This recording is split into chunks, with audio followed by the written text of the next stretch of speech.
Now, one of the things that is interesting is the Prime Minister also saying that if businesses wanted to, they could still continue to use the vaccine mandate. So therefore, on Tuesday, the 5th of April, you could walk up to a business and they could still require you to show a vaccine pass. Now, I reckon that's problematic. I think that's going to cause more conflict than anything else, actually, because, there's already, like, I was at the dentist yesterday and I was coming out of the dentist's office, and I was on the 5th floor, and I was coming in there. I was about to get into the elevator, and there was two older people in there who didn't have masks on, and the lady went, "Oh, we don't have masks on," and I just went, I'll just let you go." And then the husband went, I could hear him as the doors were shutting of the elevator. I was like, "What did you say that to him for?" And I just got the vibe that was like, he was a bit like, "I don't know, we don't have to fucking explain ourselves to anybody. We don't want to." And so that I'm making an exaggerated assumption of these people, but those people are out there. If they turn up to a cafe or restaurant or whatever, and they say, "Can I see your vaccine pass?" They'll be like, "Get fucked. We don't have to have vaccine passes right now." And they'll go, "But the Prime Minister said we could if we wanted to." And they'll go fuck yourself. Call the cops. Serve me. I'm not going anywhere. Like, I think that kind of has the potential for quite a lot of conflict. Yeah, I don't know. Chill, you're back with us. Did you get most of what the PM was saying there? Yeah, I caught the end of it. Just someone at the door at the absolute worst timing. I think you're bang on about like require it or don't require it. Yeah. By not requiring it, you're putting it onto the frontline workers, and I don't want to be in that situation. I've been in it a few times with masks. I don't want to be doing it for anything else. So tell us then. Actually, I'd be interested in your thought. If someone walks in to the place where you work, the retail outlet where you work, and they're not wearing a mask, what do you do out of interest?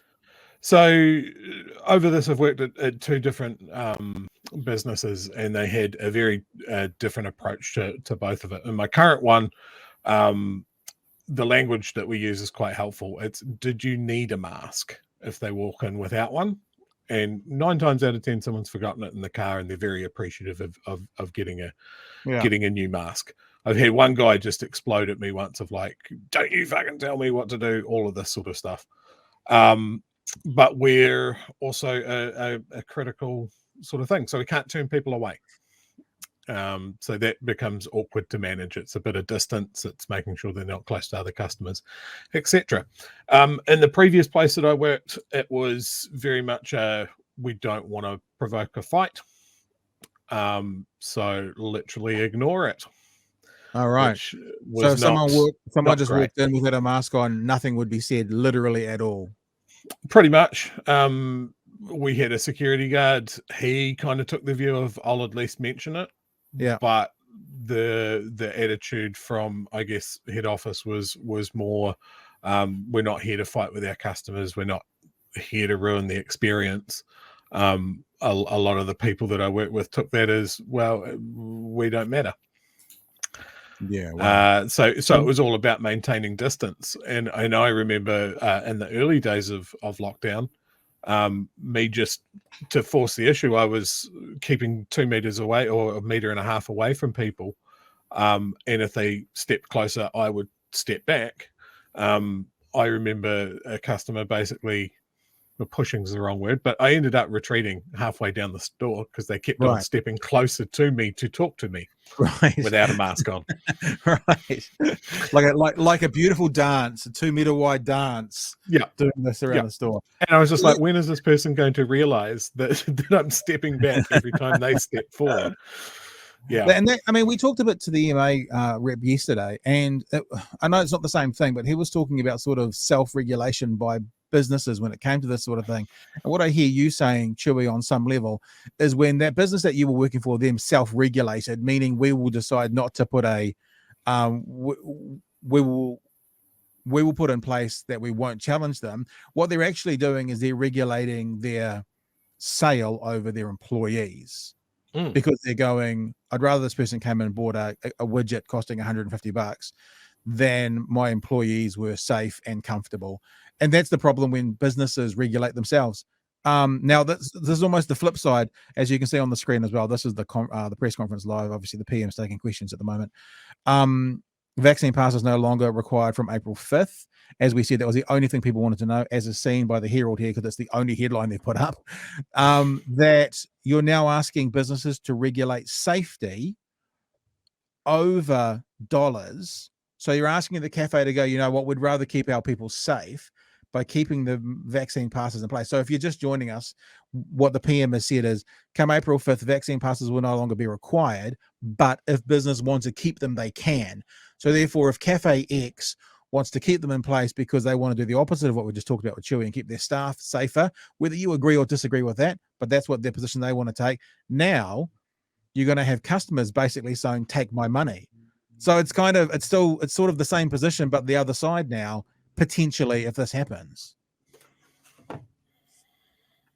I wonder if everyone will just drop it, though. That's probably the reality. All businesses will just drop it. We'll be interested to see what happens. I've certainly seen a lot of businesses, and mainly talking about food, that were good on it eventually stop doing it or not doing it as diligently. So I think it's just kind of they're accepting what's happening anyway, for better or worse. So Nathan says, what kind of businesses would keep the requirement for vaccine pass after they have been lifted on the 4th? Interested to know you guys' opinions. So let's just put a hypothetical out there. Let's say in Dunedin, because we're, like a quarter to a fifth perhaps of our population of students. Let's say that in Dunedin we had a massive spike, like off the chart spike to any other part of the country. And some businesses wanted, for that reason, to actually have that in place. That might be a reason that people want to do it.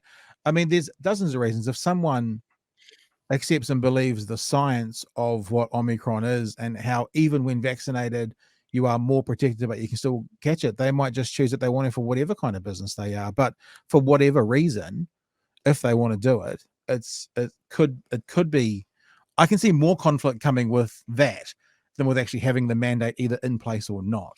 You guys are welcome to answer Nathan's question as well. Or not. We could just... Yeah, so, I mean, what kind of business would keep a requirement for a vaccine pass? I would think like the ones that you're really in close contact with, like optometrists, barbers, that sort of thing. I think maybe hospitality, maybe that doesn't matter as much. I mean, it's interesting. They're getting their number restrictions dropped down, which is what they've been asking for ages now. Yeah, and I mean, I see another comment there. If your staff are vaxxed, does that not keep them safe? It keeps them safer. Safer, yeah. But yeah, I mean, there's so many anecdotal reports out there of people, you boosted, you still get it. It's just not sending you to hospital. It still takes you out of work. Well, can I just say, but hang on, before we go on, it's not anecdotal. That's in the research. It's clear. There's clear evidence in the research. So that's it. Yeah, sorry, George. Yeah, Pat, this is similar to the homosexual law in Australia, right? I'm not really thinking of customers coming into stores, but the Prime Minister was just asked, like, if there was a school board that decided they weren't going to hire people because they didn't have a vaccine pass, like, where does that stand? And she said she was going to have to check that. So it's similar to the conversation yesterday about what businesses can do. Is this, going to be, it sounds like within the new rules, they will be able to not hire someone based on their vaccination status. And that's really, something that, like, for example, the University of Otago throughout this whole couple of years has always taken the Ministry of Health's guidance and then sort of times that by 2. They've always sort of redoubled the restrictions. And, and the reason I'm thinking of this is because in my day-to-day sort of life, I'm thinking of colleagues that are no longer around because of their principles on vaccines, this sort of thing, wondering if they're going to be back in the mix.